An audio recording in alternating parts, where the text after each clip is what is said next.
তরকারি কারেন্ট নেই, একটুখানি ক্ষমা ঘৃণা করে দেবেন সবাই। বৃষ্টি হচ্ছে, চলে গেছে কারেন্টটা, তাই করতে হচ্ছে লাইটে।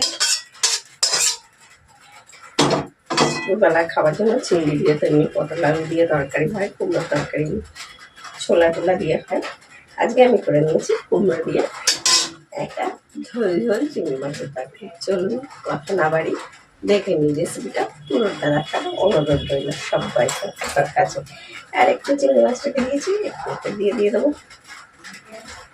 আর কারণ হচ্ছে পুরো ভিডিওটা দেখলেই বুঝতে পারবেন। এটা গরম গরম ভাতের সঙ্গে রুটির সঙ্গে আজকে হবে চিংড়ি মাছ দিয়ে কুমড়ো দিয়ে তরকারি।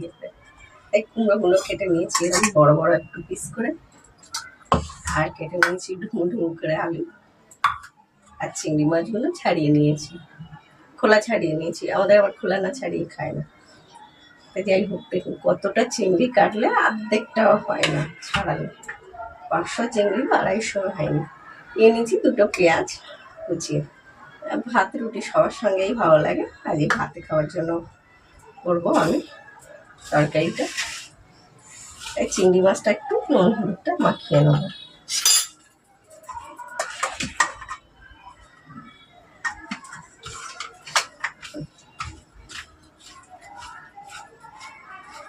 নুন হলুদটা মাখানো হয়ে গেল, চিংড়ি মাছটা ওদিকে কড়াও বসিয়ে দিয়েছি।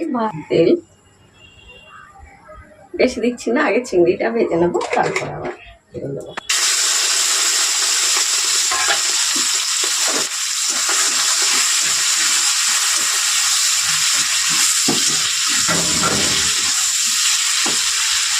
চিংড়ি বেশিক্ষণ ভাজবে নেই, অল্প ভাজলেই ভেজে যাবে। আর এটা আরেকটু তেল দিয়ে আমরা দেবো, দিয়ে একটু তাই চিংড়ি ভাজার সময় আমি অল্প তেল দিয়েছিলাম। যে আলুগুলো কেটে রেখেছি ভেজে নেবো।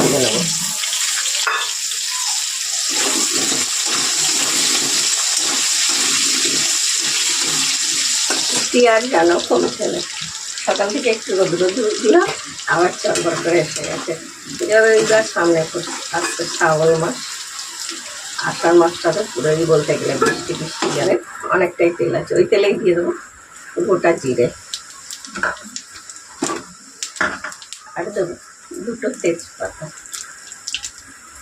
দিয়ে দেবো পেঁয়াজটা দেখেছিলাম। মোটামুটি এখানে যেহেতু 3টে পেঁয়াজ কেটেছি, 2টো ধরে দিয়েছি। এটা পেঁয়াজের কাটিয়ে আমি অন্য একটা তরকারিতে দেবো। আদা দেবো,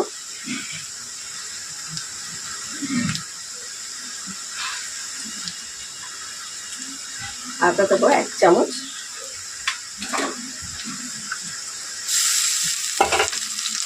রসুন বাটা দেবো ধরুন এই 8-9টা মতো দেখতে পাচ্ছি।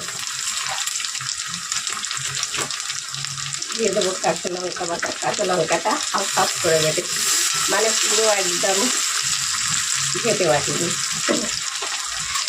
একটু দিয়ে দেবো ধনে গুঁড়ো। কুমড়ো তরকারিটা এমনি খান, ছোলা দিয়ে খান, চিংড়ি দিয়েও আমরা করি, কিন্তু দুপুরবেলা এরম একটা অল্প ঝোলের সঙ্গে জিরে গুঁড়ো বেশ ভালো লাগে কুমড়ো তরকারিটা খেতে। আর দিয়ে দেবো কিছুটা হলুদ, দিয়ে দেবো একটু কাশ্মীরি লঙ্কা, যেহেতু আমি কাঁচা লঙ্কায় রান্না করি, কাশ্মীরি লঙ্কা দিলে বেশ। আর একটা বড় সাইজের টমেটো, আর কাশ্মীরি লঙ্কাটা দিলে একটু খাই। আমি কিন্তু খুবও দিই না, হালকা একটা কালার ছিল, আপনাদের দেখানো হয়নি। একটু অল্প একটু জল দিয়ে দিলাম মশলাটা কষার জন্য, অন্য কিছু না। মশলাটা এবার আমরা ওর মধ্যে দিয়ে দেবো এবার কুমড়ো।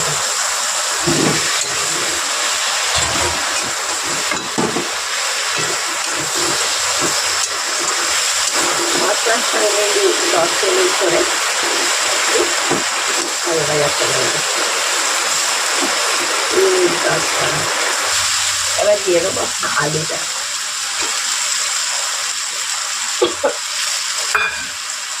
দিয়ে আমরা একটু নুন দিই, আবার দিয়ে দেবো স্বাদ মতো নুন।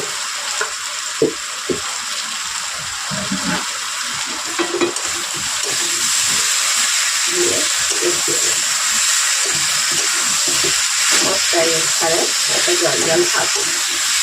আর একটু আলুটা দিয়েও মশলা অনেক নিয়েছি।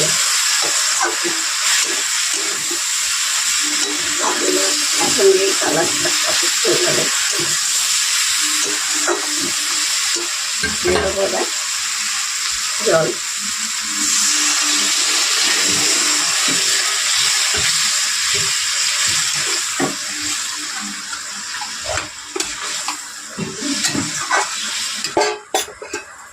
দুপুরের খাওয়ার পাতে তো একটু এবার আলুটা হাই করে দিয়ে আমরা ঢাকা দিয়ে দেবো। এবার আমরা মিডিয়াম আগুনে রান্না করে নেবো। মিডিয়াম আছে, তোমরাও কিন্তু এখনো সেদ্ধ হয়নি। 60% সেদ্ধ হয়ে গেছে। আলুটা দেখি, আলুটাও অনেকটা হয়ে, তাই এবারে আমরা আলুটা মিডিয়াম করে দিয়ে রান্না করব 10 থেকে 12 মিনিট। ঝোলটাও আমাদের বেশ অনেক কমে গেছে। আর দেখলেই বুঝে যায়, সবজি দেখলেই বুঝে যায় সেদ্ধ হয়ে গেছে কিনা। দেখুন সেদ্ধ হয়ে গেছে, আর আলুও সেদ্ধ হয়ে গেছে।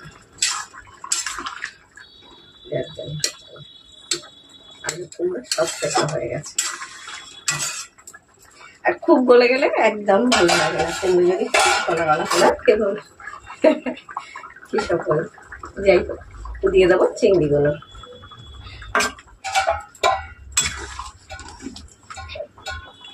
এইভাবে কুমড়োর তরকারিটা করলে অসম্ভব ভালো লাগে।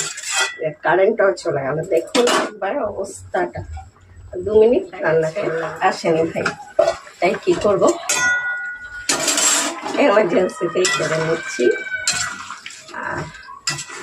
আর এই লাইটে জোর হয় না, তাহলে রান্নাটা আমাদের কমপ্লিট তো করতেই হবে। আর দিয়ে দেবো গরম মশলা। ঠিকঠাক দেখতে পাচ্ছেন কিনা আমি জানি না। এখন কারেন্ট এখন গেছে মানে এখন রীতিমতোই আসবে না আমাদের এখানে। এখন কারেন্ট গেলে বন্ধ। আর এই সময়টাই ঠিক যাচ্ছে। আর কারেন্টটা এবার আস্তে আস্তে একদম প্রচুর বেলা, তখন খেতে বসার টাইম হতে যাবে, কোনো ঠিক নেই। আমাদের রান্নাটা একদম কমপ্লিট, নামিয়ে দেবো দুপুরবেলা খাওয়ার জন্য। যারা দেখছিলেন তাদেরকে অনেক অনেক ধন্যবাদ। একটু ঢাকা দিয়ে দিলাম গরম মশলাটা দিয়ে, হয়ে গেছে কুমড়ো আর চিংড়ি তরকারি।